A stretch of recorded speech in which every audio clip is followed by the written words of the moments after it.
Welcome to On Watch, everybody. We appreciate you tuning in and listening to us this week's episode. We're very pleased to have with us Colonel Douglas Macgregor. He's a decorated combat veteran, the author of 5 books, a PhD, a defense and foreign policy strategist, a brilliant guy who knows the reality of combat on the ground, but also the theory of war and foreign policy. And we appreciate Colonel Macgregor taking time to join us. Welcome, Douglas Macgregor. Thanks, Chris. So I want to get right to it. We've talked with other folks who share similar opinions as you and I do, or at least have healthy skepticism about what's going on in Ukraine and what it means for the United States. I'd like to get your assessment right now of the current state of affairs, the situation on the ground in Ukraine. There's been a lot of talk about a spring offensive. What does that mean? And where do we go? What does success look like for the United States? Yeah, that's a great question. And I think that's a question that was not asked in January of 2022 when the decisions were made to do the things we've done. We have to keep in mind that we're at the end of several stages in this conflict on the Russian side. The Russians have now completed their mobilization of 300,000 reservists plus 80,000 additional volunteers. They brought all of their regular forces up to full strength. Their armaments factories are operating 24 hours a day, 7 days a week, producing all the ammunition and new equipment that they need. In fact, I would argue the current Russian army is infinitely better today and more capable today than it was obviously over a year ago. And we have ourselves to thank for that. And that's going to continue. When we look at the long-term plans that are being discussed right now, we can expect an even larger force, probably 1 million to 1.2 million, and a much more aggressive force capable of offensive warfare on a scale that we haven't seen certainly since the Second World War. So everyone is miscalculated. Now on the Ukrainian side, we don't know how many Ukrainians have died. I've heard people say 250,000. Others have said 300,000. Others have told me, well, it's probably closer to 350,000. We know that at least 50,000 Ukrainian soldiers lost their lives in this town called Bakhmut, which for some reason became an obsession for Mr. Zelenskyy on the scale of Hitler's obsession with Stalingrad. Right. And despite everyone's recommendations to fall back, establish new defensive positions, he did the opposite. He did what Hitler did, started feeding more and more resources and people into the cauldron. So the Ukrainian armed forces is in very serious trouble. Their air force is irrelevant. They have too many different kinds and sets of equipment. And it's very, very difficult to pull together operations when you're dealing with 3 or 4 different kinds of tanks, 3 or 4 different kinds of armored personnel carriers, dozens of different standoff attack weapons, artillery, and so forth. And I think that the Ukrainians have a great deal of difficulty putting anything together because the Russians maintain what people in the United States need to understand is persistent surveillance over Ukraine. They have in the space-based category all the capabilities and technologies that we do, so they can see everything in Ukraine all the time. And I understand, or at least I believe, that the Russians have been enormously effective at interdictive strikes against Ukrainian either stockpiling or marshaling areas, where they've done deep strikes in Ukraine and had enormous effect, blowing up either reserves, stockpiles of materiel, weapons, ammunition that were supposedly being gathered for this big spring offensive that's been talked about incessantly. Yes, and at the same time, they've made it practically impossible for the Ukrainians to assemble any large concentrations of troops, because as soon as they're identified, they're brought under effective attack. And contrary to everybody's claims of a few months ago, the Russians are not going to run out of missiles and rockets and artillery ammunition at all. And as I said earlier, the equipment that they've got in the formations is now the best equipment they've had in probably a decade or more. So the one thing that we've accomplished is that we have made the Russian military establishment probably the most dangerous and lethal modern ground force on the planet. And this force is now ready to attack. But as in the past, I think the Russians are going to move cautiously. They would certainly welcome a major Ukrainian offensive because that would give them the opportunity to annihilate still more troops. And remember, the Russians have never been about gaining and holding ground per se. They've been about destroying the enemy. Right. So they now already hold most of the areas that are Russian historically and are populated by Russians. One of the things that took a long time in Bakhmut was that Bakhmut was populated by large numbers of Russians. And Putin would not allow massive strikes out of fear of killing Russians who were being helpful to the Russian forces. In fact, Ukrainians, I listened to their operations and I watched them carefully, and they were complaining routinely about the Russians in Bakhmut telling the Russian forces where the Ukrainians were. So the whole thing was a catastrophe for Ukraine. And as I said, replenishing those troops has been enormously difficult. Right now, they're trying to bring 30 to 35,000 Ukrainian troops back from the United States, Canada, Germany, the Czech Republic, and other places where they've been training so that they can provide the backbone for this new counterattack force. That's still not going to be very large, and they'll probably add 30, 40,000 other troops that may not be very well trained, because most of the competent and professional soldiers the Ukrainians had are either dead or wounded. So it doesn't.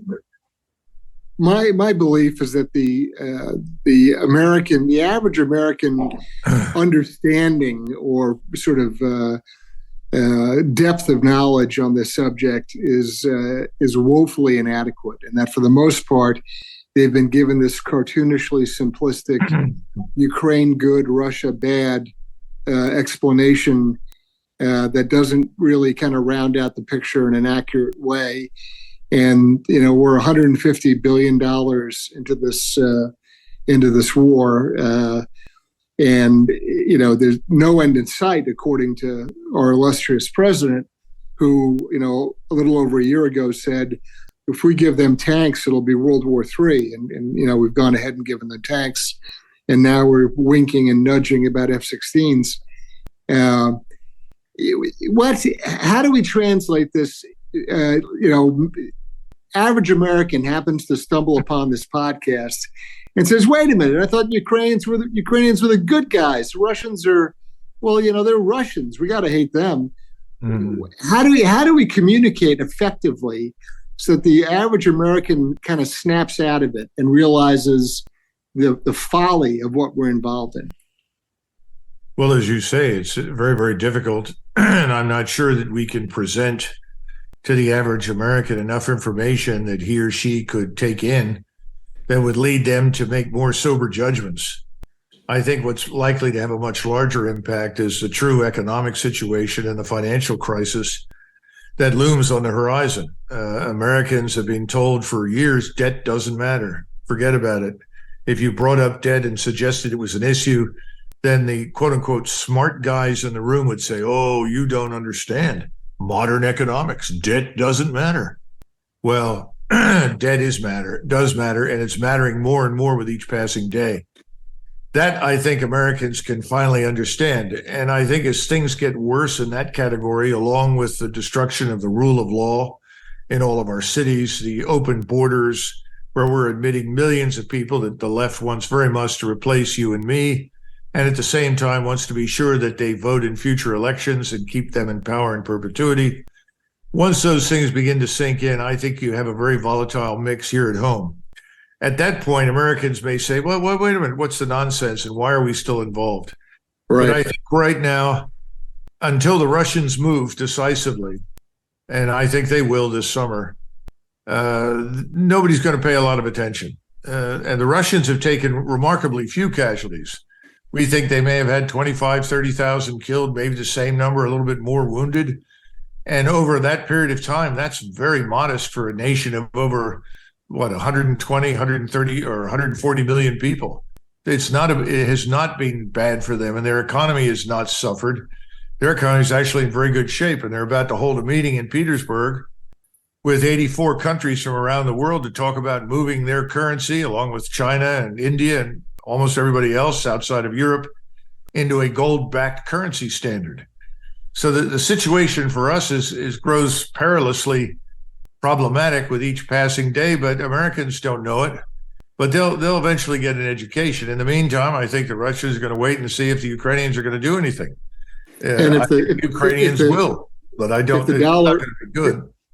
If the dollar is destabilized, as you sort of made passing reference to, that will certainly be an attention getter when there's an effort made to move the world reserve currency away from the United States dollar. Two points I want to make briefly and get your reaction to. Number one is we're about at $150 billion in support to Ukraine, plus or minus. Nobody knows the real number. That's a ballpark. But you will recall that Trump wanted $5 billion, a mere $5 billion, to build a border wall and secure our southern border. And that we were told that was impossible. That was reckless. That was just crazy money. And I just would like to remind people that the $5 billion for Trump's wall versus the $150 billion for Ukraine's border. There's a little bit of a difference there. And then the second point, I too, many, many moons ago, was an Army officer, and I can tell you that I know very well from being in the field that it's 19-year-olds that are running the equipment. They're spinning the dials and pushing the buttons on very sophisticated weapon systems. And mistakes happen. In peacetime, mistakes happen. And there can be instances, I just look at this overall situation where we continue to escalate and escalate, both in numbers and types and lethality of weapon systems. And I see ourselves kind of skirting along a real 1914 moment where this could rapidly roll out of control, and that we really are playing a very dangerous game in Ukraine. I'd like your opinion on that. Well, I don't think anybody questions the dangers that you're pointing to, but you've got to step back and look at the reality of American military power. The people in Washington, D.C. behave as though this is the nation of 1991, when we had an army of almost 800,000. We had thousands of aircraft, fighters, bombers, and so forth, where we had a Navy at sea with no competition. There's effectively nobody else in the ocean but us. All of those things have changed. We can't even recruit for the force that we have right now. Its quality has dropped dramatically. Morale is down. I mean, how far do you think you're going to get with drag queens in charge of the armed forces, which is the kind of nonsense that we're seeing increasingly. But the people at the top of the military just want to be promoted, and they privately don't think anything will really happen, that they'll be challenged and actually have to fight. That's a very dangerous mindset, but that's what I've seen. And then there is this insistence on acting as though the Russian is some sort of backward Neanderthal, which is nonsense.